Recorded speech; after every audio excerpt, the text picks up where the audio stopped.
Damodra devotional ఛానల్కు స్వాగతం. మాఘపురాణం 5వ అధ్యాయము, కుక్కకు విముక్తి కలుగుట. ఈ కథలన్నీ ఎవరికి చెప్తున్నారు? దిలీప మహారాజ్ గారికి వశిష్ఠ మహర్షి చెప్తున్నట్లుగా మనం మొదటి అధ్యాయంలోనే చూసుకున్నాము. ఇంకా ఇప్పుడు వశిష్ఠుల వారు ఇలా చెప్తున్నారు. దిలీప మహారాజా, సుమిత్రుని కథ ఈశ్వరుడు పార్వతీదేవికి చెప్పిన రీతిగా విన్నారు కదా. ఇంకొక కథను పార్వతీకి ఈశ్వరుడు ఏ విధంగా చెప్పెనో ఇప్పుడు చెప్తాను వినండి అని చెప్పి ఇలా చెప్తున్నారు. మాఘమాసంలో నదీ స్నానం చేయువారు గొప్ప ధనశాలులగుదురు. వర్తమాన కాలమందు ఎన్ని కష్టములు అనుభవించినప్పటికీ మాఘమాసం మొదలైన తరువాత వారి కష్టాలు క్రమేపీ సమసిపోతాయి. మాఘశుద్ధ దశమి నాడు నిర్మలమైన మనస్సుతో ఆ శ్రీమన్నారాయణుణ్ణి పూజించిన ఎడల శ్రీహరి కటాక్షములకు పాత్రులగుదురు.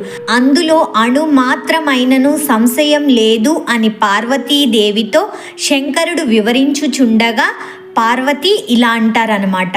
నాథ, శ్రీ లక్ష్మీనారాయణుల వ్రతం చేసిన వారికి మనోవాంఛ ఫలసిద్ధి కలుగుతుందని చెప్పి ఉంటిరి కదా. ఆ వ్రత విధానం ఏమిటో, ఎటుల ఆచరించవలెనో తెలియపరచండి అని కోరినది.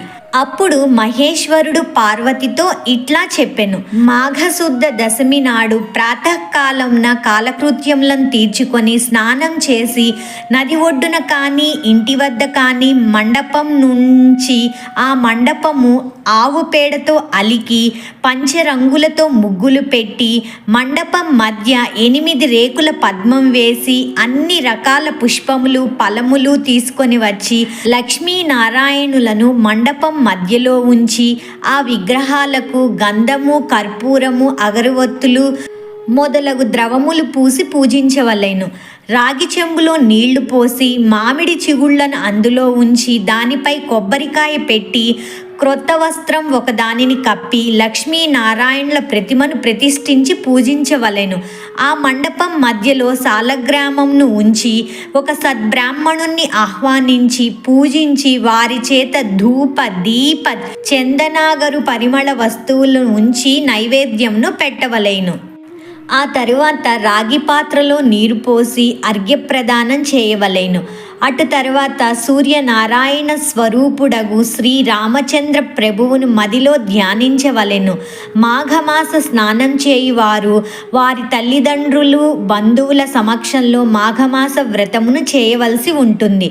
ఒక సద్బ్రాహ్మణునకు బియ్యం, బెల్లం, ఉప్పు, పప్పు, కూరగాయలు, పండ్లు మొదలైనవి ఏకపాత్ర యందు ఉంచి కానీ క్రొత్త గుడ్డలో మూటగట్టి కానీ దానమియ్యవలెను. మాఘపురాణంను స్వయంగా పఠించినప్పుడు కానీ లేక వినున్నప్పుడు కానీ చేతిలో అక్షితలు ఉంచుకొని చివరిలో శ్రీమన్నారాయణుని ధ్యానించుకొని కొన్ని అక్షతలు భగవంతునిపై ఉంచి మరికొన్ని అక్షతలు తమ తలపై వేసుకొనవలెను. ఇంకా ఏం చెప్తున్నారు శివుడు పార్వతీతో? ఓ శాంభవి, మాఘస్నానం చేసి మాఘశుద్ధ దశమి నాడు లక్ష్మీనారాయణులను నిష్ఠతో పూజించిన వారికి ఎటువంటి మహాపాపములైనా నశించిపోతాయి.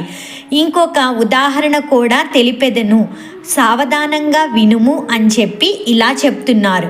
గౌతమ మహర్షి ఒకరోజు తన శిష్యులతో ఉండి తీర్థయాత్రలు చేయుటకై ఉత్తర దిశకు బయలుదేరాడు. వారు అనేక పుణ్యనదులలో స్నానం చేయుచు ప్రసిద్ధ క్షేత్రములన్నీ దర్శించుచు మార్గమధ్యంలో ముని పుంగవులతో ఇష్టాగోష్ఠులు జరుపుకొంచున్నారు. అప్పటికి మాఘమాసం ప్రవేశించటం వలన కృష్ణానదిలో స్నానం చేయవలెనని ఆ ప్రాంతంనకు వచ్చి విడిది చేసిరి. గౌతముడు ఆ శిష్యులతో కూడి కృష్ణానదిలో సూర్యోదయ సమయంలో స్నానం చేసి తీరంన ఉన్న ఒక రావి చెట్టు వద్దకు వచ్చి మూలతో బ్రహ్మరూపాయ, మధ్యతో విష్ణురూపిణే, అగ్రత శివరూపాయ వృక్షరాజాయతే నమో నమః అంటే ఏంటి? మూలతో బ్రహ్మరూపాయ అంటే మొదళ్ళు, మూలం, ఆ రావి చెట్టుకి మూలం బ్రహ్మరూపంతో సమానం. మధ్యతో విష్ణు రూపాయ, మధ్యలో ఉండేది విష్ణు రూపానికి సమానం. అగ్రత శివరూపాయ, పైన ఉండేదంతా శివుని రూపానికి సమానం. వృక్ష రాజాయతే నమో నమః, వృక్షములలో రాజైన నీకు నమో నమః, నమస్కరిస్తున్నాను అని చెప్తున్నారనమాట. అంటూ రావి చెట్టుకు నమస్కరించి ఆ చెట్టు మొదట ఆసీనుడైన శ్రీహరిని విధియుక్తంగా పూజించెను. తర్వాత శిష్యులందరికీ మాఘమాస ప్రభావమును వినిపించెను. ఈ విధంగా ప్రతిదినము ఆచరిస్తూ ఉండగా మాఘ శుద్ధ దశమి నాడు ఆ చెట్టు మొదట మండపం ఏర్పరిచి ముగ్గులు బొట్టు పెట్టి మామిడాకుల తోరణాలు కట్టి అలంకరించారు.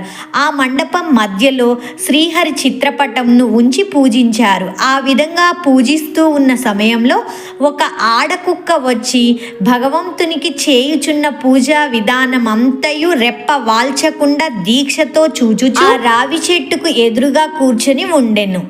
శిష్యులు వారి వద్దనున్న దండంతో దానిని బెదిరించిరి. ఆ కుక్క అక్కడి నుంచి లేచి ఉత్తరం వైపు మరలా తూర్పునకు తిరిగి రావి చెట్టునకు ఎదురుగా కూర్చొని ఉన్నది. శిష్యులు వారి వద్దనున్న దండంతో దానిని బెదిరించిరి. ఆ కుక్క రావి చెట్టు చుట్టూ తిరిగి వచ్చింది. అప్పటికి 3 సార్లు ఆ మండపం చుట్టూ ప్రదక్షిణలు చేసినందున, అది మాఘమాసం అయి ఉన్నందున అది వెంటనే తన కుక్క రూపంను వదిలి ఒక రాజుగా మారిపోయాను. 3 ప్రదక్షిణలు చేసింది. అది కూడా మాఘమాసంలో రావి చెట్టు చుట్టూ 3 ప్రదక్షిణలు చేసింది ఆ కుక్క. ప్లస్ అదీ కాక ఆ వ్రత కథను అన్నీ ఎలా చేస్తున్నారో అన్నీ గమనించింది. ఆ రాజు సకలాభరణాలు ధరించిన వాడై మునులు ఎదుట నిలబడి వారందరికీ నమస్కరించెను. అక్కడున్న ఆడకుక్క రాజుగా మారిపోవడం చూసిన మునులు గౌతమ మహర్షి కూడా అమితాశ్చర్యం పొందిరి. ఓయి, నీవెవ్వరవు? నీవు ఇట్లు మారడానికి కారణమేమిటి అని గౌతముడు ప్రశ్నించెను.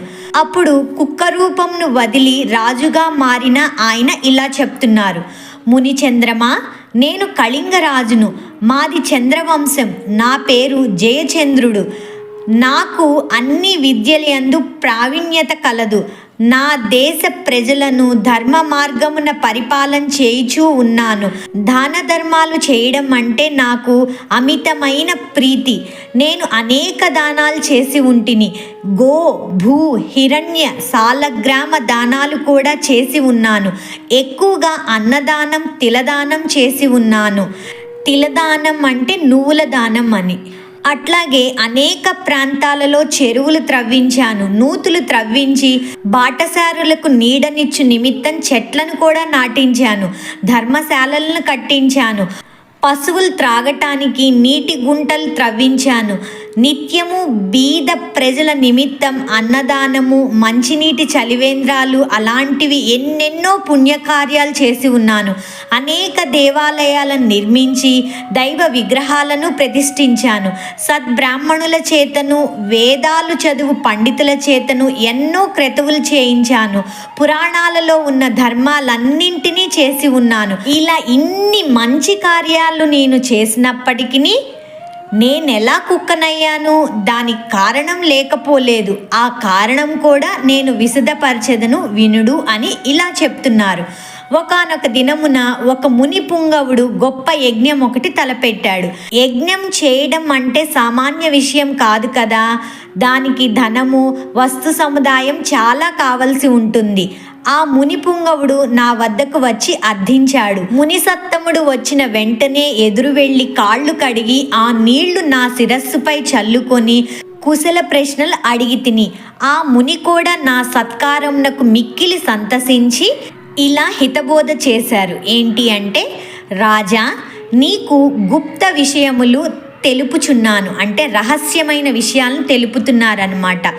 ఈ మాసంలో మకర రాశి యందు సూర్యుడు ప్రవేశిస్తున్నాడు. ఆ దినము సూర్యోదయం అయిన తరువాత నీవు స్నానం చేసి భక్తి శ్రద్ధలతో మాఘమాస మహాత్మ్యమును చదువుట కానీ లేక వినుట కానీ చేయుము. దానివల్ల నీకు వైకుంఠ ప్రాప్తి కలుగుతుంది. అంతేకాక అశ్వమేధ యాగం చేసిన ఎడల ఎంతటి ఫలం కలుగునో అంతటి ఫలము కానీ, తీర్థ స్నానములు చేయగా వచ్చిన ఫలము కానీ, లేక దాన పుణ్యములు అనగా 100 యాగాలు చేసినంత ఫలము కానీ పొందగలవు.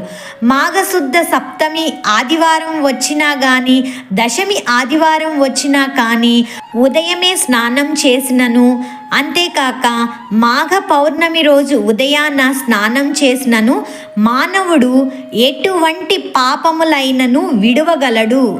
ఒకవేళ ఇతర జాతుల వారైతే మాఘమాసమంతా నిష్ఠతో నదీ స్నానం ఆచరించి, దాన ధర్మాలు ఆచరించి, మాఘపురాణం పఠించినను లేకపోతే వినినను మరుజన్మలో బ్రాహ్మణులై జన్మిస్తారు అని ఆ మునివర్యుడు నాతో చెప్పగా, నేను అతనిని అవమానించడమే కాక ఇట్లా మాట్లాడుతుని. ఏంటి అంటే, అయ్యా మునిసత్తమ, మీరు పలికిన మాటలు నాకు తెలుసు, అవన్నీ బూటకాలు, వాటిని నేను యథార్థాలని అంగీకరించను.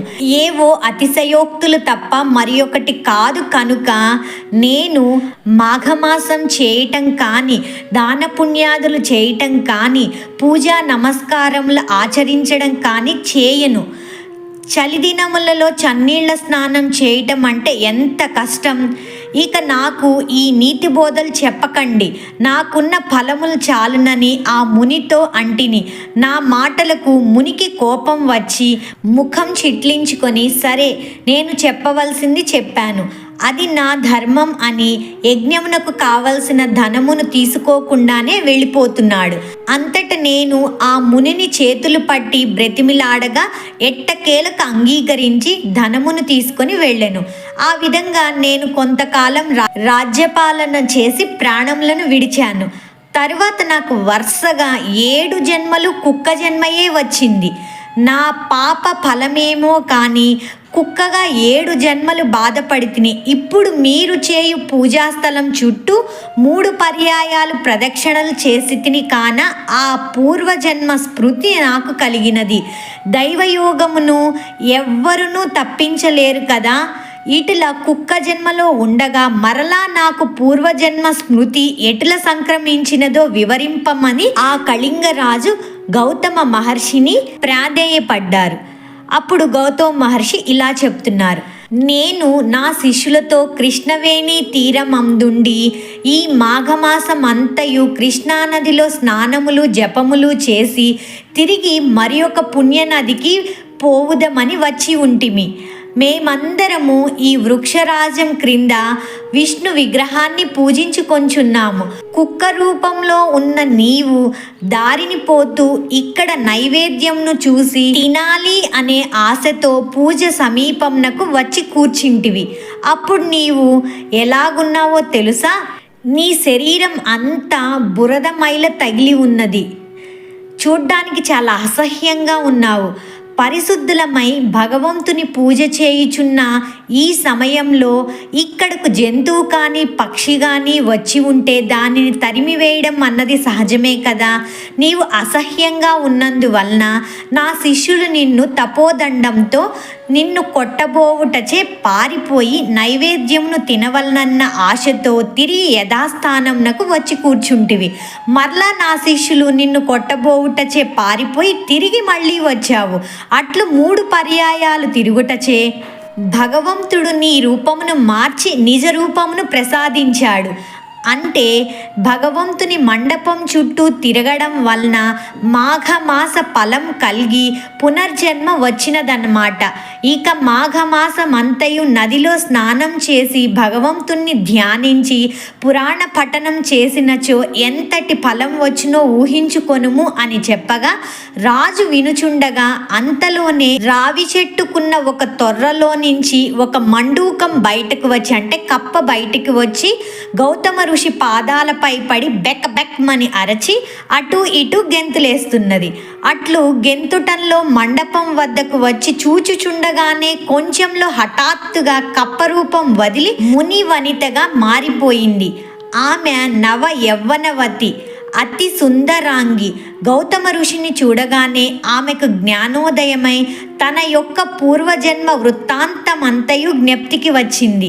అంత గౌతమముని, అమ్మాయి, నీవెవ్వరి దానవు, నీ నామధేయమేమి, నీ వృత్తాంతం ఏంటి అని ప్రశ్నించెను. ఆమె తన పూర్వజన్మ వృత్తాంతమంతయు తెలియజేయుటకై ఇట్లు చెప్పబోతున్నది. మండూకం సుందరాంగిగా మారిన ఆవిడ వృత్తాంతాన్ని 6వ అధ్యాయంలో చూద్దాం. అందరికీ వసంత పంచమి శుభాకాంక్షలు. మంచిగా అందరూ జరుపుకున్నారు కదండి. ఎవరైనా సౌందర్య లహరిలో ఉన్న ఆ 3 మంత్రాలని చదవకపోతే ఒక్కసారి వీడియో చూసైనా తప్పకుండా దాని అర్థాన్ని చూసి వినండి, ఎంతో మంచి జరుగుతుంది. లింక్ కింద డిస్క్రిప్షన్లో ఉంటుంది. సర్వం శ్రీకృష్ణార్పణమస్తు.